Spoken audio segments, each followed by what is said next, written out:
Hi guys! Good evening! Welcome po ulit sa aking long form video. Once again, Junel Talents Agustin po. At pag-usapan naman natin itong isang account, no? Isang content creator na nag-PM po sa atin at nagpapatulong po siya dahil not recommendable po yung kanyang account. Okay? Ito si Ma'am Evelyn Ladios. Okay? With 2.2k followers. Guys, sa mga hindi pa po nakayakap kay Ma'am Evelyn, ayan, pwede nyo po siyang yakapin. Ano? Tulungan po natin siyang madagdagan yung kanyang followers. Okay? So, basahin naman natin yung yung kanyang message. August 11 to guys, 3:06 PM. Ayan. Good afternoon, idol. Ask ko lang kasi yung sa akin po. Ayan. Sama yung tinulungan mo na yung not recommendable.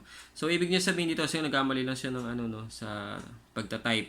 Sana matulungan siya doon sa not recommendable ang profile, no? Yan yata yung gusto niyang sabihin. So, anyway, nag-send siya sa atin ng screenshot ng kanyang profile recommendation. Ayan, Evelyn Ladios.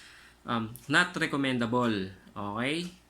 So, we are no longer suggesting your profile to people. People can still find and like your profile, but we don't recommend profiles that include any of this. So, possible yung sa topic, yung sa history of violating yung itong community standards or content is clickbait. Ayan. Pwedeng, so iba-iba, no? So, iba-iba yung pwede nating tignan. So, ayun. So, nung chinek ko po yung kanyang account, ang mga nakita ko is ito, no? Yung maigsi yung suot. Okay? Yan yung mga tinignan ko, no? Maigsi ang suot. Yung mga video niya is may mga TikTok logo. Okay? At yung iba is may mga music. Pero nag-focus ako doon sa pinaka-content niya, no? Na yung sumasayaw siya na medyo maigsi yung suot. Possible. Kasi nung chinek ko, wala naman ako masyadong makita. Yun lang. Bukod dun sa may mga TikTok logo. Pero itong TikTok logo is pwedeng mag-fall sa unoriginal content. Pero pinatanggal na rin natin para sigurado. So, ayun. Ganun lang yung yung naging binigay ko na instruction sa kanya. Burahin niya yung mga yun. Then, binura naman niya. Okay? So, tapos, nag-chat siya sa atin kanina, no? August 31. Kaninang tanghali yata ito. So, sinend niya sa atin yung yung profile recommendation niya. Ayan. Ayan. So, nag-chat siya sa atin. So, sabi niya, tama sabi mo na yung reel ko na may TikTok, bawal pala yun. Kaya binura ko lahat. So, yan, pinagbubura niya yung mga TikTok, pati doon sa, ayun nga, siguro baka nag-ano na siya, no? Yung medyo maigsi ang suot. So, moving forward, baka nagbago na siya, no, ng outfit. Pero, ayan, binura niya. Usually, kasi yung mga TikTok, niya, yun din yun. Yun yung mga sayo-sayo niya, no?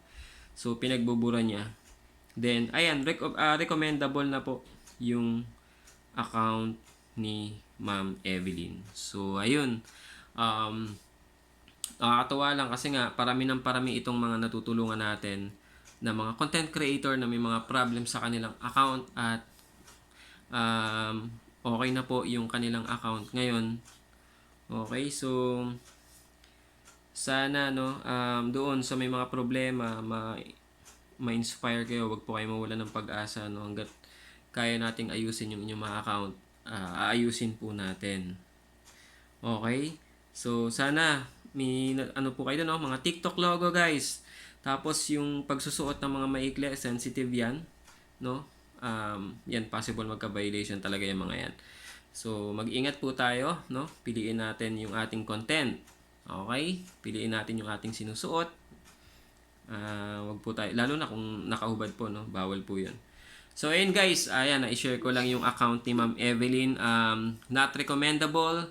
Ngayon po ay recommendable na po yung kanyang account. Ayun. Thank you so much. Sa mga hindi pa po naka-follow, guys, follow for more videos para po sa konting kaalaman. Okay? Thank you.